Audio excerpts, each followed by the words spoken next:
Alta Profit, assurance vie, retraite, immobilier, le meilleur de l'épargne en ligne depuis plus de 20 ans. Le conseil en plus présente Sud Radio, les incontournables de la gestion de patrimoine.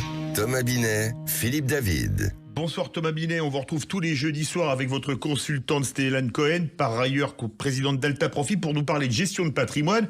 Et ce soir, vous allez nous parler de placement pour les enfants. Ben oui, forcément, Philippe, parce que de temps en temps, il faut parler de nos enfants. Il est tradition d'ailleurs de donner de l'argent aux enfants pour leurs anniversaires, un succès aux examens, des étrennes. Que faire de ces sommes souvent liquides? Alors un enfant peut-il placer de l'argent? C'est une bonne question, on va essayer d'y répondre avec Stéphane dans un instant. Y a-t-il un âge aussi minimum pour placer de l'argent sur un produit? Existe-t-il des produits réservés aux enfants? Comment s'y prendre? Bon, plein de questions, Stéphane. Comment on va voir les choses dans un premier temps avec vous? Un enfant mineur peut-il placer de l'argent? Mais y a-t-il un âge minimum aussi? Alors, un enfant peut effectivement placer de l'argent. Il n'y a pas d'âge minimum, mais c'est pas l'enfant, bien évidemment, surtout si il est nourrisson, c'est pas lui bien qui sûr. va placer, ce sont ses parents qui vont exercer ce droit. Mais un enfant mineur peut tout à fait détenir un placement. Alors, très souvent, on parle du livret A, un livret réglementé sur lequel on va verser les étrennes, vous en parliez tout à l'heure. Mais il y a aussi la possibilité pour un enfant mineur de souscrire un contrat d'assurance vie, même pour un nourrisson. Dès sa naissance, ses parents peuvent ouvrir un contrat d'assurance vie. Oui, donc c'est bien ça, c'est les parents qui souscrivent au nom de l'enfant. Ça, faut que ça soit très clair. C'est effectivement donc les parents qui disposent de l'autorité parentale. Cette disposition, elle est partagée entre le père et la mère, et c'est eux qui vont effectivement exercer ce droit d'ouvrir le contrat d'assurance vie pour leurs enfants pendant et vont gérer pour eux jusqu'à leur majorité, effectivement. Mais cette administration, elle est vraiment conjointe entre le père et la mère, les deux personnes qui se partagent l'autorité parentale. Alors, si on regarde un bien immobilier, car un enfant peut aussi hériter d'un grand-parent, par exemple, mais si on parle de placement financier, quel serait le placement le plus adapté du coup ? Alors, en placement financier, c'est vrai que j'en parlais à l'instant, le livret A est le plus, c'est le plus fréquemment ouvert pour les enfants mineurs. Il y a le livret jeune également, qui est le petit frère. Le livret A rapporte actuellement du 3% net. Il n'est pas fiscalisé.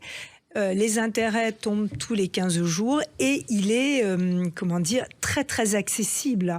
Donc c'est vrai que c'est le placement le plus souvent utilisé, mais le contrat d'assurance vie est également ouvert pour les enfants. Alors c'est vraiment, justement, vous parlez de l'assurance vie, c'est vraiment un placement pour les enfants? C'est pas prématuré quelque part, parce qu'on voit bien à quoi ça amène l'assurance vie. Alors ce qui est intéressant avec l'assurance vie, c'est une épargne longue. Donc on ouvre un contrat et on peut le détenir 20 ans, 30 ans, très longtemps. Donc il s'adapte très très bien à une épargne longue pour un enfant. Pendant toute sa minorité, il ne va pas toucher cet argent. Mais ce qui est intéressant avec l'assurance vie, c'est que on va pouvoir effectivement verser régulièrement sur le contrat et venir créer de la performance en choisissant des fonds qui vont permettre de valoriser de façon dynamique le capital pendant toute la durée du placement. Alors un autre type de placement dont on parle de temps en temps, le fameux PER, le plan d'épargne retraite. Alors c'est peut-être un peu tôt effectivement pour en parler, mais et pour autant, est-ce que c'est un placement qui pourrait leur convenir? On peut le faire ou pas?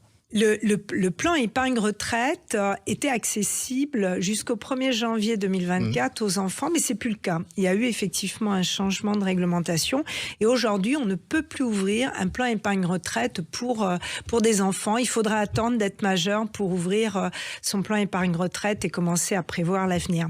Alors, on peut penser les grands-parents qui souscriraient pour leurs enfants ou leurs petits-enfants un contrat d'assurance vie, ça serait une bonne idée, c'est ça? C'est une bonne idée. Un contrat assurance vie, on peut mettre des enfants, petits-enfants bénéficiaires, mais aussi on peut en faire une donation ou un don manuel. Et là, on l'encadre avec un pacte adjoint. Et on peut ainsi, piloter aussi le moment où les enfants récupèrent ce capital et définir un âge pour récupérer le capital. Merci beaucoup Stéphane et Thomas. On vous retrouve jeudi prochain pour un nouveau numéro d'Oser investir, les incontournables de la gestion de patrimoine. Et on vous retrouve dimanche prochain, Thomas, avec Jean-Marie Bordry dans le Grand Matin Week-end. Sud Radio, les incontournables de la gestion de patrimoine. Thomas Binet, Philippe David. Avec Alta Profit, assurance vie, retraite, immobilier, le meilleur de l'épargne en ligne depuis plus de 20 ans, le conseil en plus.